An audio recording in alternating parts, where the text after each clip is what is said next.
let's get started. I'm going to talk to you about how do we all go wrong, roundabouts and API design. So, yeah, my name is Josh. I've been working at the BBC for 8 years. I love it.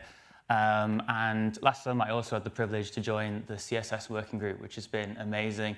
I basically sit there in the Zoom meetings while more clever people just talk about things I don't understand, and then I go, yeah, I don't disagree with that, and then things get approved. So I'm so glad I can contribute.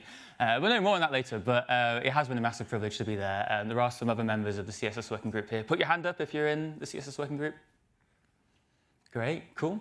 So yeah, if you want some new features on the web, just go up to them and shake them and go, please give me whatever it is you want. And maybe it will happen. That's how web standards works. So it's not really. So yeah, I've been working on the BBC's design system for 5 years now as well. We're about to have BBC iPlayer and BBC Sounds migrate over to it maybe over the course of this year, which is very exciting. It's a bit of a weird design system because everyone is contributing to it. It's not just core components. There's loads of different components in it, which means you have a big community and lots of people thinking about API design, which is why it's relevant to our talk today. So I want to be talking about we care so much about good UX design, right? But are we thinking about developers when we design our platforms for them? Are we thinking about how we can have good developer experience? Because as devs, we use APIs all the time, don't we? They are everywhere, and so many can work very confusingly, have very difficult mental models to understand, difficult documentation to understand, because it's really hard to write good documentation after all. But when you Google for API design, I always find REST APIs come up specifically. There's never anything about more general principles about any API that you're trying to make, how you can make it simple to use. So in this talk, our goal is to make sure that we can understand ourselves how to create good APIs for good user experience. So obviously, we should talk about roundabouts. So this was the UK's very first roundabout. I don't know how old it is, but there you go. Woo! Yeah, yeah! And but of course, the modern roundabout that the world knows today was invented in Slough, cheer for Slough, in 1966. So there you go. They still test things today in a similar situation. And then, of course, we invented the mini roundabout. Woo! Love a good mini roundabout. You can squeeze it now into smaller places than a normal size roundabout. And then, of course, we've got the magic roundabout in Swindon. We invented that too. And that's basically just a load of mini roundabouts stuck together, but everyone gets confused anyway, thinking it's one roundabout. And then, of course, where I live, down the road in Salford, in the immediate city, we invented the world's first cycling roundabout, which is crap. And you can, for some reason, cross into the middle of it as a pedestrian. So obviously all the cyclists just go over the pedestrian bit as well. So as you can see, as British people, we are some of the greatest inventors in the world. We have come up with so many wonderful things, except we haven't, have we? They're just crap, aren't they? Like we go from things like this to whatever the hell this is on the M62. What? It's like a roundabout in a roundabout. I pity if you live around there, I'm sorry. Oh, there's like down the road from me, Old Trafford Stadium, you got this. What's this? It's like a road going through the middle of the roundabout, and then we've got some other thing going on the side. I have to drive on that like every week. It's horrendous to get to Tesco. And then in London, here's a local one. So when a roundabout gets this complex, it's actually called a gyratory. And I'm not joking, that's the actual term. This roundabout is 8 lanes wide at one point. Sorry, gyratory. Is 8 lanes wide at one point. And it's even got a tube station in the middle of it. So as you can see, expanding a system while keeping a good user experience is hard. I think we can agree on that. There's always growing pains that drivers face, right? When traffic engineers are trying to add capacity or whatever it is they're trying to do to a junction. There's a traffic light here, there's an extra lane here. And then these badly scaled roundabouts end up with all these kind of short-term solutions to try and solve a problem. To get extra capacities. But are we asking, like, how much will this confuse drivers? And do we want these extra vehicles on the roundabout in the first place? Was there an alternative to this? So, should we talk about API design? Let's move on. So, we're going to talk today about how APIs can go wrong, what principles can help us to improve our APIs, and then we'll look at some examples of how to apply that. So yeah, how can it all go wrong? So diving into the BBC's design system, let's look at an example of one of our UI components. I was helping another team with this recently where they were trying to add a new icon to this sidebar navigation component. So you can see already it supports this kind of external link icon, which is great. But they wanted to add this arrow icon to indicate you're about to navigate into a new folder, and the navigation will change. They were going to do that by adding this new arrow true property, but there's already an arrow. There's already a external true property. So, okay. So what do you do if there's both like external true and arrow true? What do you do in that situation? So the API doesn't really make that clear to you. It's not very clear. So that's one example of a problem with an API. It's a bit like when you do add some traffic lights to a roundabout and suddenly not a roundabout anymore. It's like, what do we do? Just have to wait at these traffic lights then, unless you're in Manchester. Not me. I do risk it more though with amber lights since I moved to Manchester.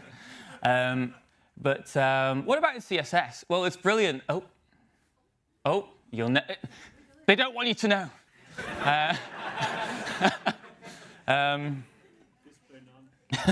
Yeah, it's display none. Well, I'll just awkwardly stand here again. Shall I unplug it and plug it back in again? Yeah. Okay, here we go. Here it comes. It's going back in.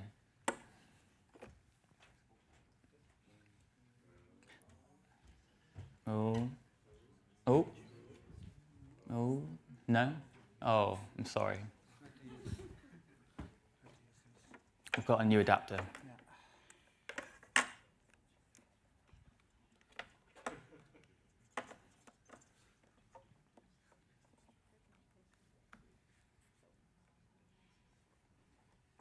I should just got that new laptop before this week instead.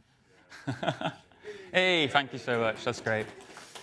So let's try that again. What about in CSS? So they have this amazing hall of shame on the CSS Working Group wiki. I love it. I think it's absolutely brilliant. Let's have a look at some of them. So border radius should have been called corner radius. I knew you'd all appreciate this. Yeah, there's a lot of things like this around naming. So box sizing should be border box by default. Yeah. Sensible defaults. There's a lot of things like that as well.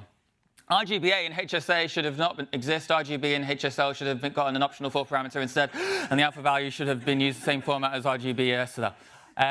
So this one's actually been fixed. There's now a new syntax for specifying colors, and it's brilliant. It's great that they've been able to go back and fix this one. Z-index should be called Z-order and should just work. It is nice when things just work. The top and bottom margins of a single box should never have been allowed to collapse together automatically, as this is the root of all margin collapsing evil.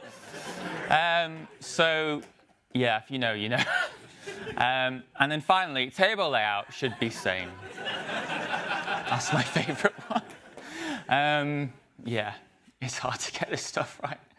So it's a bit like when you try and squeeze a load of extra lanes on this roundabout near Buckinghamshire. Or in Buckinghamshire, I don't know where I was. I took this screenshot about a year ago. So it's easy to say, isn't it? You know, when we've got our rose-tinted glasses, oh, that's like silly. You should never have done it that way. Ugh. But like, you know, we have to acknowledge as human beings, we can never always make the perfect decision, but we can try to set ourselves up with a good foundation. So on that note, let's have a look at some principles.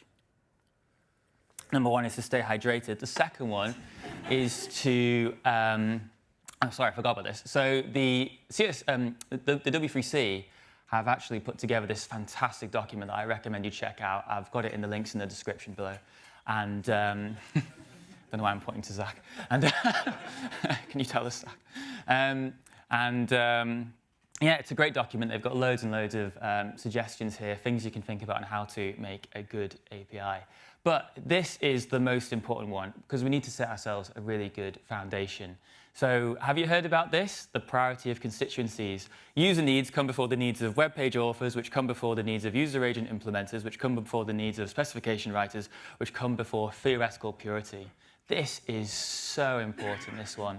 So whenever we're thinking about the trade-offs of our APIs, our users always come first. We must be, we mustn't be tempted to just make it easier for ourselves when we're making an API. Like, what's the easiest way I can implement this and try and make the user of the API, kind of squeeze to make it work for my internal mental model? No, we've got to put the user first. We've got to put the user first. And it was brilliant actually when I saw this, because I thought, it'd be great to have something similar for design systems. And this guy called Jason Grigsby actually had the same idea. So I made a poster for it in our office, and it's this for our design system. So user needs come before the needs of component consumers, and come before the needs of component developers, which come before the needs of design system team, which come before theoretical purity. So thank you very much, Jason, for that. That's great. We always reference this quite often. So what would be your priority of constituencies? I do recommend you have something like this. So maybe if you work in the commercial sector, maybe it's money comes before the needs of your boss, which come before the needs of their boss, which come before the needs of the user. So think about what yours could be. Another one is to understand how safe it is for you to fail. What do I mean by that?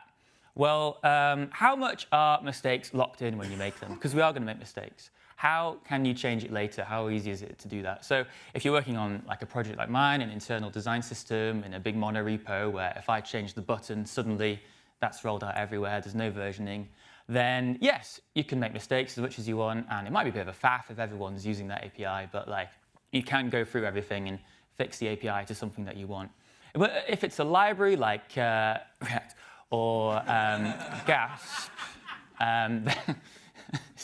such an easy audience, just say anything bad about React and it gets a reaction. We use React as well. Sorry, I'll leave. If you're working on a version library like this, then you do have to think about only making major breaking changes when you do a major release. You have to probably follow some Semver system to do that and be careful about that. And then if you're working on the web platform, although we've got you might have heard of HTML5 and CSS level 3 and 4 and 5 and all this, but actually, the web platform's still on version 1.x.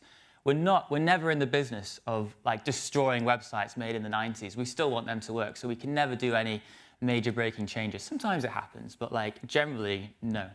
So how easy can you go back and fix things? Another thing to think about is keeping the API surface area small. So how powerful is your API?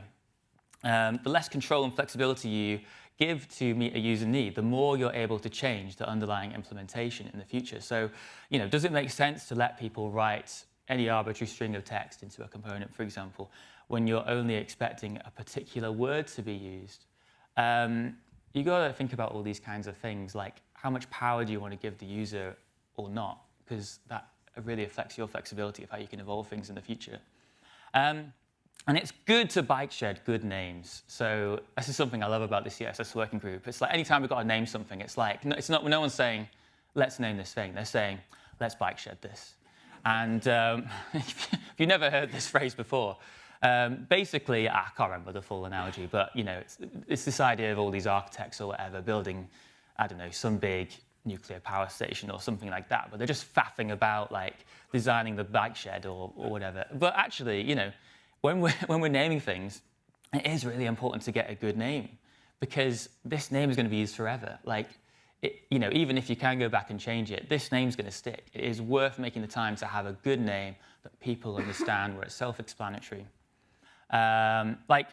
This is called a hamburger roundabout. Or throughbout, that's another name for them. Is that a good name? I don't know. You tell me. Think about how your API will evolve in the future. So, for example, let's say on your platform somewhere, maybe you've got a config file and you want to say, yeah, let this page support dark mode. You could have dark mode true. But a good thing you can do is actually, when you've got an on-off kind of situation going on, sometimes an enum is actually best. So, because one, it can be more self-explanatory to the user, theme dark, theme light, But then also, if you want to add something in the future, maybe we're going to have a sepia mode in the future, I don't know, maybe we're going back to the 1930s, then you can just add another option to the enum. It's a really effective way to do that. See how you can integrate a new feature before doing something brand new. It's kind of another tip in this area. So look at what's already available in that system you're working on or component or whatever it is. Is there, say, for example, an enum you can add something to before you start thinking about a new property, a new argument, whatever it is. And then, of course, you want it to feel nice and simple to use. So like Leah Varot in the CSS working group, she's brilliant. She knows a lot about this stuff around API design. She's adapted this phrase from a guy called Alan Kay, where she'll often say, make the simple things easy and the complex things possible, which I think is a great thing to think about. So, it's worth going the extra effort to make that feature really simple to use. Even if it means hiding a lot of complexity behind the scenes and you've got to do a lot of work to make that possible, you want that API to be as simple as possible for the user to be able to use. Ask yourself, could I use this API if I had little or no documentation to help me? How self-explanatory is it? So our team have our own kind of principles and guidelines document as well. This one has been built up over the years, basically, as we've tried to kind of observe all the key issues that come up when we're doing PR reviews or whatever when we're supporting other teams. And we'll try and add them to these guidelines as we go along. So we often do reference these again and again when helping teams in our design system. So how can we apply these principles? Because if we apply them well, it's a bit like this lovely turbo roundabout in the Netherlands where the lane guidance is really clear. You know what's going on when you go into it. Love a good turbo roundabout. So I play City Skylines a lot.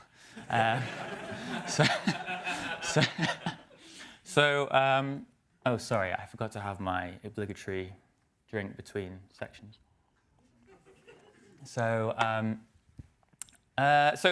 one thing we can think about, here's a good example, an API that communicates intent. So let's go back to that example of that arrow icon. So what do we do about this? Well,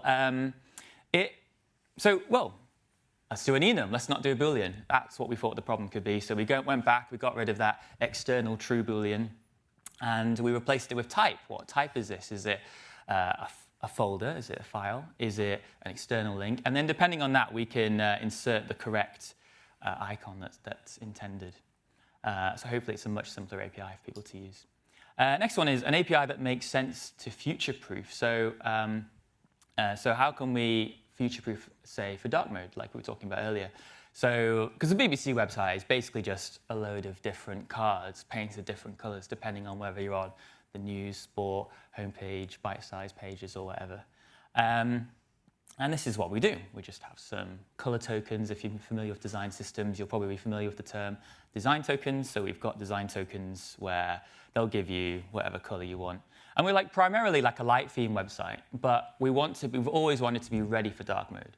So when people are specifying what colors they want to use, they're not saying, I want the blue color, I want the green color. They're saying, I want a color that semantically works with this kind of use case I'm using it for. So by doing that, it makes it much more possible to just go, right, here's the dark mode colors when the time comes, and they're just going to work. No one has to go in and change their pages to make that work. And in fact, that's what has happened. So already when we've got a news article embedded in the news native app in a web view, that we already do enable dark mode on those pages. And we're hopefully going to be able to roll that out to the rest of the BBC website later this year. We'll see. So here's another one, an API that balances flexibility with simplicity. So a team wanted to add a kind of new button to the corner of our cards, except another team came along and wanted to do that at the same time as well, funnily enough. And the API that they were proposing for it was, oh, yeah, there you go, some arrows. Was a bit complex. So it was adding a lot of these very domain-specific kind of properties to this component to enable this functionality. And we had to think, was a generic, highly used component like this the right place for very domain-specific logic that may only be used on a few pages, we don't know yet. So what we did instead was, if you're familiar with web components, we borrowed this idea of slots. And instead of letting people, making the component itself have the job of generating this menu, we just gave them the option, here's a slot, insert whatever button you want in here, and we'll make it your problem, I guess, to have the code somewhere else to do that. And it's worked much more effectively, hopefully, so far. Now, let's have a look at CSS working group kind of examples. So an API that feels nice to use. So this is something I actually proposed last summer. So coming back to web views, we didn't have a way of respecting the user's kind of font size preference. So when they go into their operating system settings and they increase the font size, we were finding that, well, there is no real nice way on the web platform to just use the user's font size that they've set. So I was proposing like a way we could do this. And then it was around that time I joined the CSS working group. And it turned out that they'd actually discussed this problem back in 2019. And what was proposed was an addition to the meta viewport tag, where you could just say, right, I acknowledge that I'm willing, I've thought about the user's accessibility font settings. Just make my web page respond to them, please. Be like a toggle like that. Maybe it would look something like this. It wasn't actually said what the syntax would be. But then that kind of got dropped because Apple came along and they were like, well, it's OK now. We've just added a button to increase the font size on each page. So problem solved. But then we're like, well, what about web views where there are no controls to do things like that, or other situations like that, iframes, whatever. So when it got discussed again, what they ended up landing on in the meeting was this idea of a new environment variable. So you might not have seen environment variables yet in CSS, but they're now a thing. And it was like, well, obviously we should use an environment variable for this. We can get the system font size from there, and it'd be great. And I was like, well, OK, it might be a bit awkward, but I'll take what I can get. That's great. But then Elika in the CSS working group pointed out, well, this is a bit awkward if you're using a media query, which is one of the use cases I wanted it for. Imagine trying to type calc, environment, system font size times 40, when it used to be that authors could just write width more than 40 rem or something like that in their media query. So not ideal. So what could we do? And then back in January this year, so Jen Simmons and some others actually suggested, well, what if we have a new unit for this? And I was like, oh, a new unit, that's cool. And so various names were proposed for that. UEM was what we landed on at the time, so user EM. But we still wanted an environment variable, but this time, just to give you the percentage of how much the UI is being scaled, the font size is being scaled. And then after some bike shedding, we've so far landed on PEM units. So you might all be using this soon, I don't know, in the future. So preferred EM. So linking with that existing language in CSS of preferred stuff. So I thought that was a great idea. So hopefully this will come up at the next face-to-face meeting in April to kind of finalize this name. But that's where we've landed on so far. So you can see there how careful iteration has led to a better API design. So that's really cool. And then finally, we've got an API that balances new and existing capabilities. So who's excited for masonry layouts? Woo! Well, you'll be pleased to know that browsers have actually supported and had the implementation for masonry layouts for years. But we've still not nailed the API yet, so you've still not got it. Yeah, it's really not been smooth sailing for this, unfortunately. But again, the time needs to be given to get this right. This is how it started. Someone at Mozilla went, oh, this would be cool. You could make grids work like this, and then you can get a Pinterest-style layout. And everyone was like, cool, this is great, this is great. So it was discussed in an issue. The initial syntax was proposed like this. It's like a kind of special mode of grid, really cool.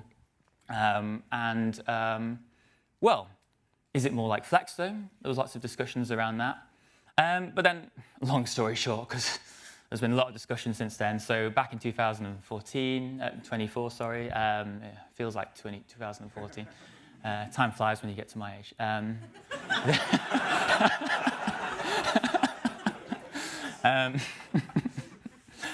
So there was disagreement between particularly people at Apple and Google proposing, well, should this be part of Grid, or should it be a new kind of layout paradigm with its own masonry display unit and things like this?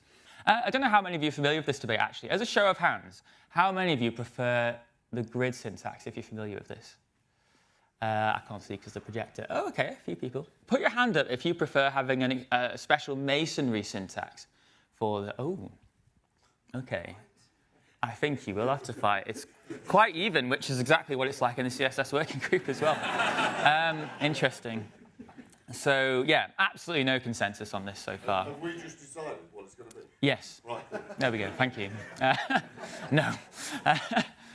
So you've got this group at the CSS, at the W3C called the TAG, the Technical Architecture Group, and they're brilliant. And so the group went to them and asked, do you have any kind of input you can give into this debate? Can you give us a review and help us decide what to do? And actually, they came back with this fantastic report that came back with all sorts of things about, well, actually, have you thought about more generally the APIs around layouts in CSS? Like, aren't a lot of other things like, you know, grid and flex and all this, like having some overlaps as well? Like, how could you generally make all of these things easier?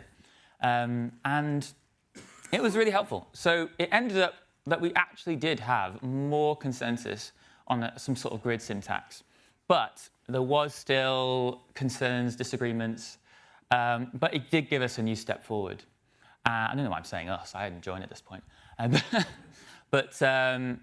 Well, so this is an interesting proposal. So we've ended up with a kind of middle ground option here where, taking what TAG have suggested, what if we have this new generic syntax for kind of specifying certain aspects of all types of layouts? So, you know, you can say item direction, row reverse, column reverse.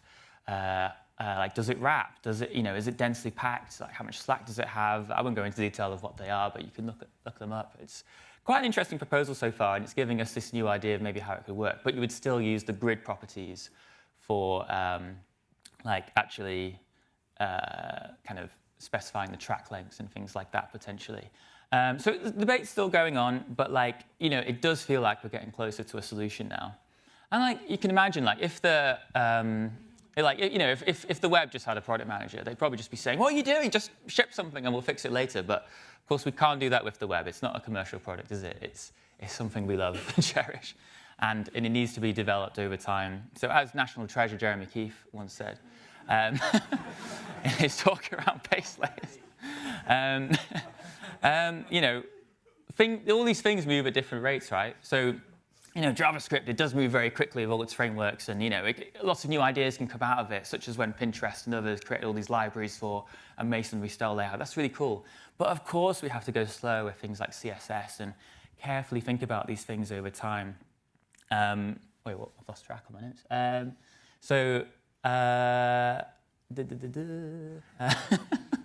I need to stop going ad-lib. You know, CSS needs to evolve more slowly to make sure it continues to be right for everyone, basically. So that's it. Keep practicing good API design. The more you do it, the better it will get, and then soon you'll be making your own giant turbo roundabouts. So thank you very much.